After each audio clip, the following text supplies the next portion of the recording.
મિત્રો સ્વાગત છે આપનું મારી યુટ્યુબ ચેનલમાં। આજે આપણે જવાના છીએ એક ધોરાજી અને જેતપુર એ બંનેની વચ્ચે અને નજીક આવેલું પાંચપીપળા ગામ કે જ્યાં ત્રણ નદીઓનો સંગમ ત્રિવેણી સંગમ આવેલો છે।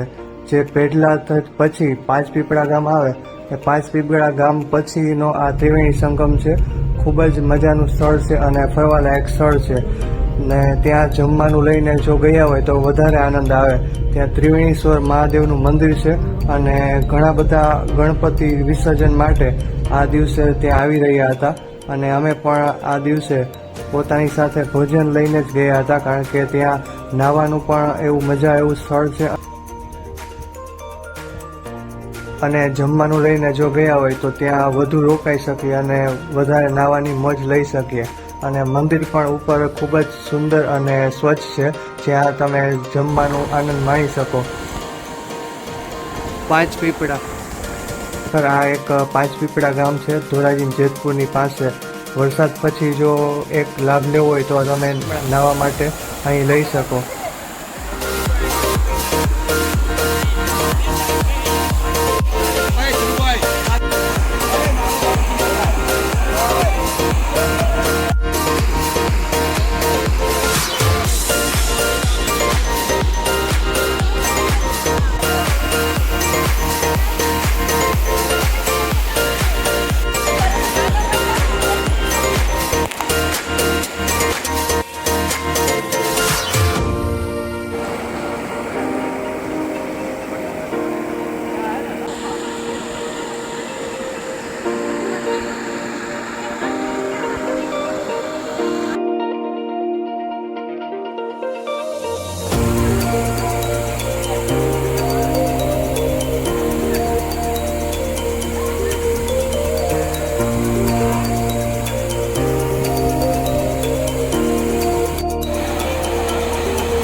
પાણીમાં ખૂબ નાહ્યા એટલે હવે ભૂખ લાગી હતી અને ભૂખ લાગી હોય એટલે જમી જ લેવું જોઈએ, એવું બાકી ન રખાય એમાં।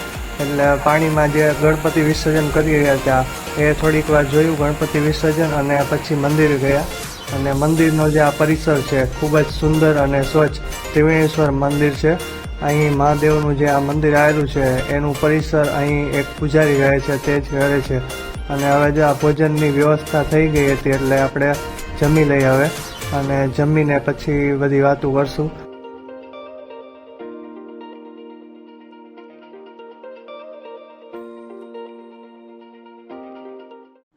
ગુજરાતી ગમે ત્યાં જાય એટલે સૂકી ભાજી અને થેપલા એ તો હોય જ, અને સાઈડમાં એક ઢોકળા પણ હતા અને પછી બીજું બધું પરચુરણ જે ફરસાણ ને વેફર ને એ બધું લઈને આવી છે। જોરદાર મજા આવી ગઈ જમવાની અને પાંચપીપળામાં જે નાહ્યા એટલે વધારે મજા આવી ગઈ। અને તમે જો ધોરાજી જેતપુરની આજુબાજુ રહેતા હોય તો આ વરસાદ પછી એક આ નાવા જેવી એક જગ્યા પાંચપીપળા જે હાઈવે ઉપર જ છે, થોડુંક જ દૂર છે હાઈવેથી, તો એકવાર જરૂર અહીંયા આવજો। અને બેસવાનું અને પીવાના પાણીની પણ વ્યવસ્થા છે અહીંયા, અને સાથે જમવાનું લઈને આવજો એટલે ખૂબ મજા આવશે નાહવાની પણ। આ સામે નદી છે, એમાં ઘણા બધા લોકો છે એ ગણપતિ પધરાવવા એટલે કે વિસર્જન માટે આવી રહ્યા છે અત્યારે।